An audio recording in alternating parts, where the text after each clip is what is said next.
मंदिर बने, तो उसके लिए जो मांग थी 22 तारीख को पूरा होने जा रहा है। और अभी आते आते भी देख रहे थे कि गांव में भी एक जुलूस निकल रहा है। यानी स्वतः स्फूर्त हर कोई, हर एक लोग अपने अपने तरीके से अपने इस दिन को यादगार बनाना चाह रहे हैं। तो इसमें सभी लोग, जैसे माननीय प्रधानमंत्री जी सबका साथ सबका विकास की बात करते हैं, तो सभी लोगों का सहयोग इसमें मिल रहा है। और निश्चित रूप से ये बहुत ही ऐतिहासिक, हमारे लिए ऐतिहासिक दिन होगा कि फिर से यहाँ रामलला विराजेंगे और हम लोगों को दोबारा से दीपावली मनाने का, साल भर में 2 बार दीपावली मनाने का भी अवसर मिलेगा।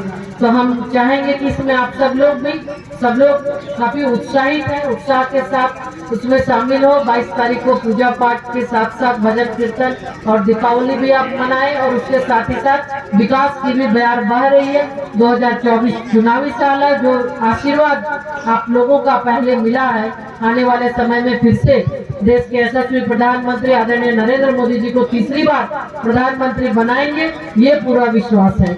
और आने वाले समय में झारखंड में भी अपनी सरकार बने, ये भी हम लोगों को विशेष ध्यान देना है कि झारखंड में अपनी सरकार बनेगी तो डबल इंजन की सरकार से और तेज रफ्तार के साथ विकास की गति और तेज भागेगी।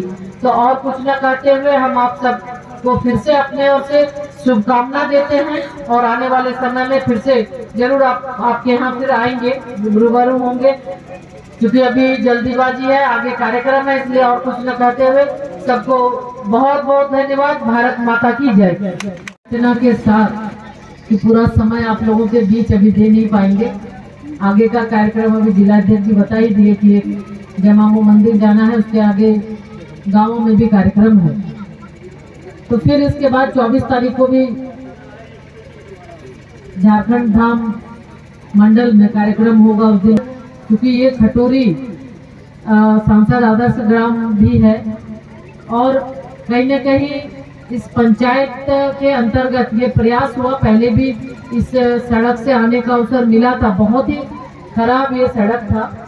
और आज आप लोगों का भी हमेशा इस रोड के बारे में माननीय विधायक जी को आप हमेशा कहते रहे। तो सामूहिक रूप से क्षेत्र का विकास ये प्राथमिकता है। जहां तक संभव हो पाता है अपने स्तर से भी सांसद मद से हो या प्रधानमंत्री ग्राम सड़क योजना हो या विभिन्न कंपनी CSR कंपनी के माध्यम से हो, हम अपने तरफ से भी ये प्रयास किए कि चाहे वो सड़क का निर्माण हो, विद्यालय 4 दीवारी हो या फिर विद्यालय भवन के अंदर बच्चों के लिए जिम की व्यवस्था या अन्य पेयजल की व्यवस्था, इस तरह की व्यवस्था करानी हो।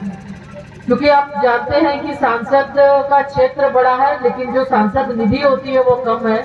और अभी सरकार झारखंड में अपनी नहीं है, जिसकी वजह से बहुत सारी चीजें, समस्या तो है, जो आवश्यकता है शायद वो पूरा नहीं कर पा रहे, लेकिन उसके बावजूद भी लगातार विधायक जी के माध्यम से भी लगातार जो समस्या आप रखते हैं, जो मेरे स्तर से संभव हो सकता है काम करते हैं, जो नहीं हो पाता है विधायक जी को कहकर उनके माध्यम से भी, लेकिन क्षेत्र का विकास प्राथमिकता है, इसको देखते हुए लगातार विकास के काम हो रहे हैं।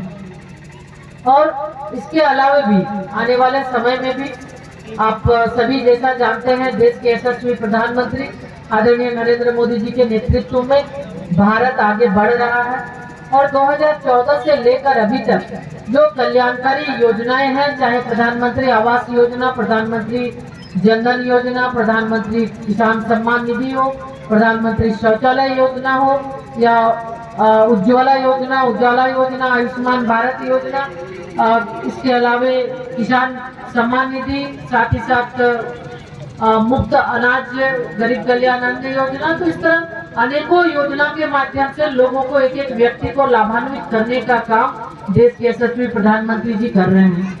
गांव, गरीब, किसान, नौजवान और महिलाओं पर विशेष रूप से ये फोकस है कि गांव को हम कैसे गांव को पंचायत से जोड़े, पंचायत को प्रखंड से और प्रखंड को जिला और फिर जिला को प्रदेश और देश के स्तर से जोड़ा जा सके। इसके लिए प्रधानमंत्री ग्राम सड़क योजना के माध्यम से भी सड़क का निर्माण हो रहा है।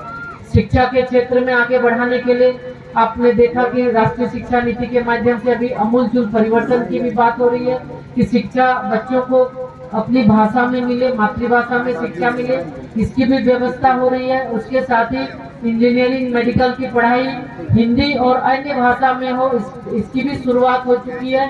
तो यानी शिक्षा के क्षेत्र में भी अनेक परिवर्तन हो रहे हैं, बदलाव हो रहे हैं, ताकि हमारे बच्चों को भारत के बारे में वो जान सके, भारत के इतिहास को समझ सके, पढ़ सके।